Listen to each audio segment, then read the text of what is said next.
সীতাকুণ্ড মিরসরাইয়ের গহীনে লুকিয়ে আছে ছোট বড় অসংখ্য ঝর্ণা। পাহাড়ের বুক চিরে এই ঝর্ণার সৌন্দর্য ফুটে ওঠে শুধুই বর্ষাকালে।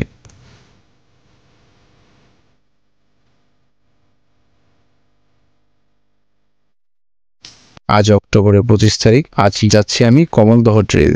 আল্লাহর নাম নিয়ে বেরিয়ে পড়লাম। এখন বাজে সকাল 7টা 20। কুমিল্লা থেকে বড় কমলদহ দূরত্ব 106 কিলোমিটার। আশা করি 2 ঘন্টার মধ্যে পৌঁছতে পারবো। এখন যাচ্ছি পদুয়ার বাজার বিশ্ব রোড। চলে এলাম সৌদিয়া কাউন্টারে। এখানে 300 টাকা দিয়ে একটা টিকিট নিয়ে নিলাম বড় দরগার হাট উদ্দেশ্যে। বড় দরগার হাটে যাব কারণ সেখানে সকালে নাস্তা করব এবং ট্রেকিংয়ের জন্য আমার প্রয়োজনীয় জিনিস কিনবো।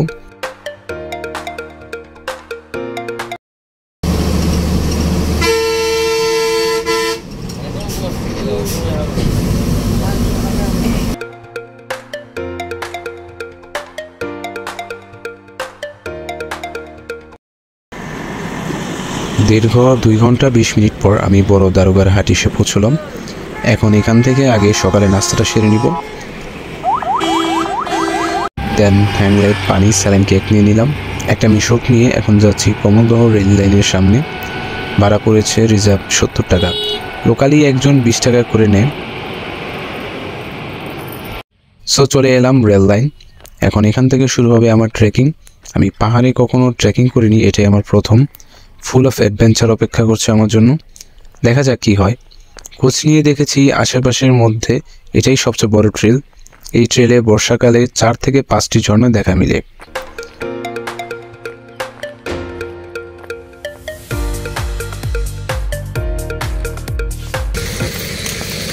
ফাইনালি চলে এলাম সেই ট্রেকিং প্লেসে।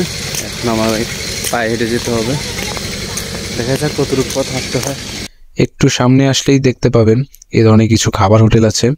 এখানে আপনি চাইলে খাবার অর্ডার দিয়ে যেতে পারবেন। এখানে ব্যাগ রাখা, গোসল, ড্রেস চেঞ্জিং রুমের ব্যবস্থা আছে।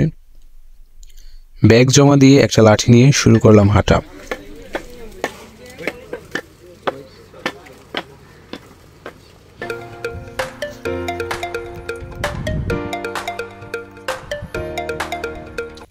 এখানে দুপুরে খাবার অর্ডার করেছি। দুপুরে খাবার ওনাদের 4টা প্যাকেজ আছে। তার মধ্যে একটা দেশি মুরগি, আলু ভর্তা, সাথে আরেকটা ভর্তার আইটেম আছে, ডাল ভাত আনলিমিটেড। এই প্যাকেজটা নিয়েছি 250 টাকা করে। আল্লাহ জানে, আমার কোনো ট্রেকিংয়ের অভিজ্ঞতা নেই, কতটুকু করতে পারি ইনশাল্লাহ। তার মধ্যে আমার ঠান্ডা লেগে আছে গত 2 দিন যাবৎ। কী করবো আসলে, ছুটির দিনটা কাজে না লাগাতে পারলে আর এই সুযোগটা হয়তো আর পাবো না, এই জন্যই বের হওয়া।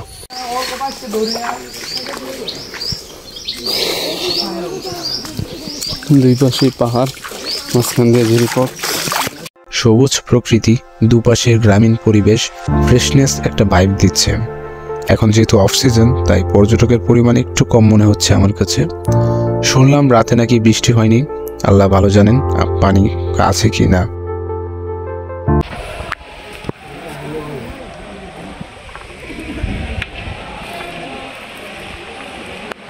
অবশেষে এসে পড়েছি কাঙ্ক্ষিত ঝর্ণা। প্রায় 17 মিনিট হাঁটার পর আমরা চলে এলাম এই ট্রেলের ফার্স্ট ঝর্ণা, রূপসী ঝর্ণায়।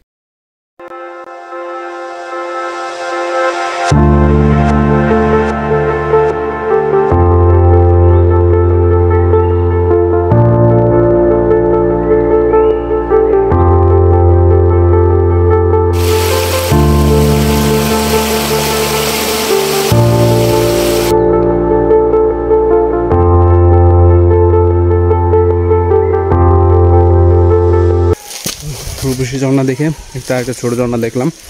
এখন যাচ্ছি আমরা ছাগলকান্দা ঝর্ণা। এই সে আবার ঝিরিপথ, ঝর্ণার উপরে ঝিরিপথ। এই ঝিরিপথ ধরেই যাচ্ছে ছাগলকান্দা ঝর্ণা। বর্ষাকালে এই ঝিরিপথে প্রচুর পরিমাণ পানি থাকে, এখন অনেকটাই কম। ঝিরিপথে বর্ষাকালে এখানে পানি থাকে অবশ্যই অনেক, তাই জায়গাগুলো অনেক পিচ্ছিল, একটু পা ফসকালেই যে কোনো একটা দুর্ঘটনা ঘটে যেতে পারে।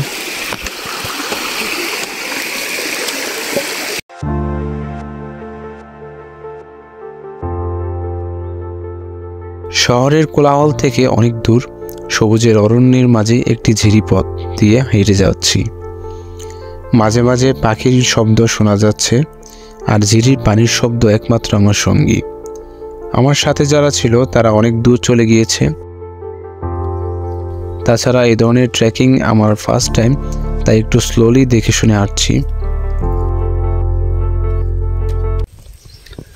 একদম নিরিবিলি পরিবেশ, মনে হচ্ছে জঙ্গলের ভেতর দিয়ে যাচ্ছি।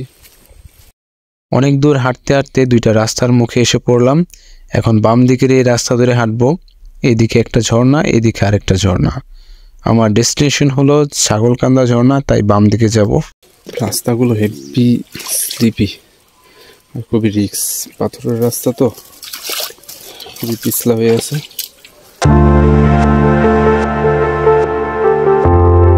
সামনে পিছনে কোনো জনমানব নেই। দুই পাশে পাহাড়ি বনের মাঝ দিয়ে আমি হেঁটে চলেছি। একবারও লোনলি বা ভয় ফিল হচ্ছে না, সবই অ্যাডভেঞ্চার স্বরূপ লাগছে আমার কাছে। সোলো ট্রিপ এনজয়েবল না হলেও হুট করে প্ল্যান করে তা সাকসেস করতে হলে আপনাকে অবশ্যই সোলো ট্রিপ দিতে হবে। সময় থাকলে টাকা থাকে না, টাকা থাকলে সময় থাকে না, আবার দুইটাই যখন থাকে সাথে যাওয়ার মতো বন্ধু থাকে না। তাই এই ঝামেলার বেস্ট সলিউশন আমার কাছে সোলো ট্রিপ। নিজেকে প্রকৃতির মাঝে সময় দিচ্ছি, অন্যরকম একটা ফিল যা বলে বোঝাতে পারবো না।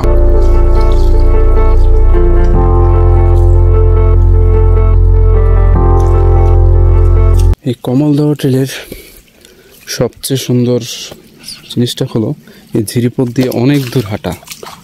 আসলে ক্লান্তি থাকলেও ক্লান্তিটা বুঝতে পারছি না এই ঝিরিপথ দিয়ে হাঁটার কারণে। অন্য একটা শান্তি কাজ করছে শহরের কোলাহল থেকে অনেক দূর।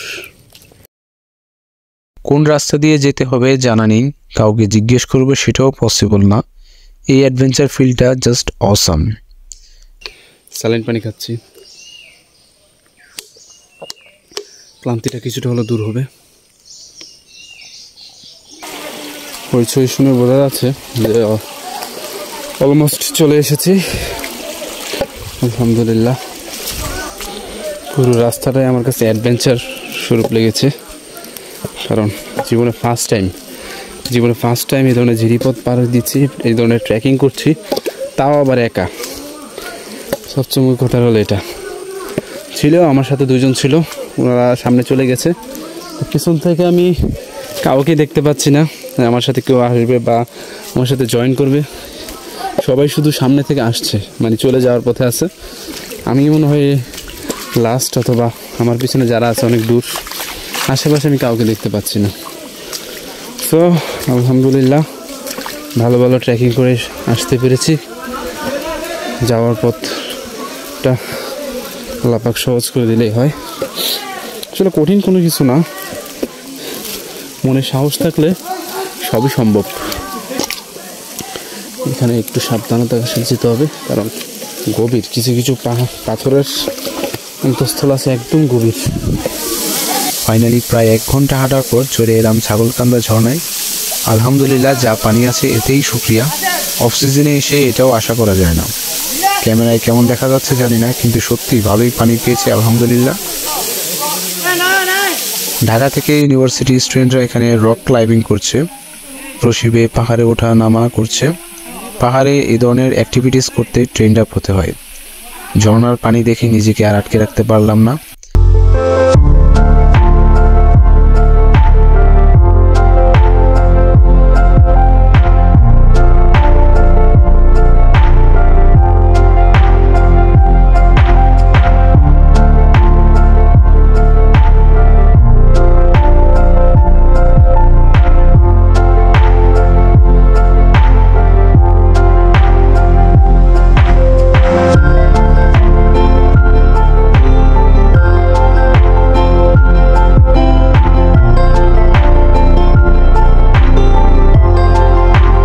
এরকম গভীর অরণ্যের গহীনে এ ধরনের সৌন্দর্য দেখতে হলে কষ্ট করে এখানে অবশ্যই আসতে হবে। কিছুক্ষণের জন্য জীবনের সব ব্যস্ততা ভুলে গিয়েছিলাম। বর্ষাকালে এর রূপ অনেক ভয়ঙ্কর হয়, যার ফলে ঝর্ণার এতটা কাছে যাওয়া যায় না। কাছ থেকে ঝর্ণার পানিতে গোসল করার ফিল নিতে হলে এই সময়ে আসতে হবে। অনেকক্ষণ ঝর্ণার পানিতে ভিজলাম। ইনশাল্লাহ বেঁচে থাকলে বর্ষাকালে আবার দেখা হবে।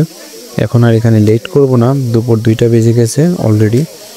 অনেক দূর পথ হাঁটতে হবে, এখন আর কোথাও থামবো না। হোটেলে দুপুরের খাবার অর্ডার করেছিলাম, তাই আর লেট করা যাবে না। গহীন অরণ্যের মাঝে ঝিরিপথ দিয়ে আবারও হাঁটা শুরু করলাম।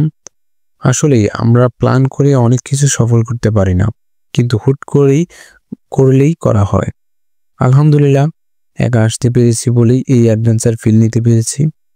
বন্ধুদের নিয়ে আসার কথা চিন্তা করলে হয়তো আজকেও এখানে আসা হতো না। তাই বেরিয়ে পড়ুন, কি হবে দেখা যাবে। মনের ইচ্ছা শক্তি হলো বড় শক্তি। চলে এলাম রূপসী ঝর্ণার 3rd স্টেপে।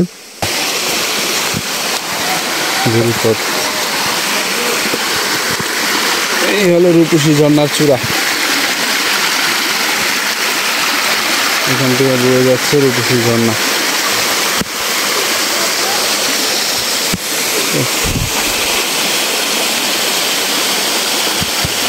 এতটুকু রাস্তা সমতল ঝিরিপথ, কিন্তু সামান্য একটু রাস্তা একদম মারাত্মক।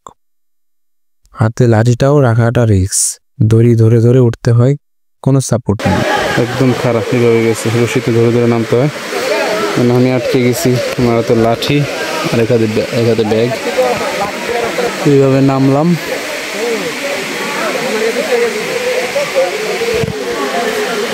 রশি না থাকলে কি হতো আল্লাহ জানেন। কাপড় চেঞ্জ করে দুপুরের খাবার খাচ্ছি। দেশি মুরগি, আলু ভর্তা, সবজি, ডাল। আলহামদুলিল্লাহ খাবারের স্বাদ একদম ঘরোয়া টাইপের। খাবার খেতে খেতে হঠাৎ দেখি বৃষ্টি শুরু হয়ে গেল। হয়তো একই বলে পোড়া কপাল। বৃষ্টি মানেই ঝর্ণার সৌন্দর্য আরো বেড়ে গেছে হয়তো। 1 কাপ চায়ের সাথে বৃষ্টিটা উপভোগ করে রওনা দিলাম বাসার উদ্দেশ্যে। অটোতে 20 টাকা করে ভাড়া দিয়ে চলে এলাম মেইন রোড। এখানে ঢাকাগামী হানিফ পরিবহনে করে 250 টাকা ভাড়া দিয়ে চলে এলাম কুমিল্লা।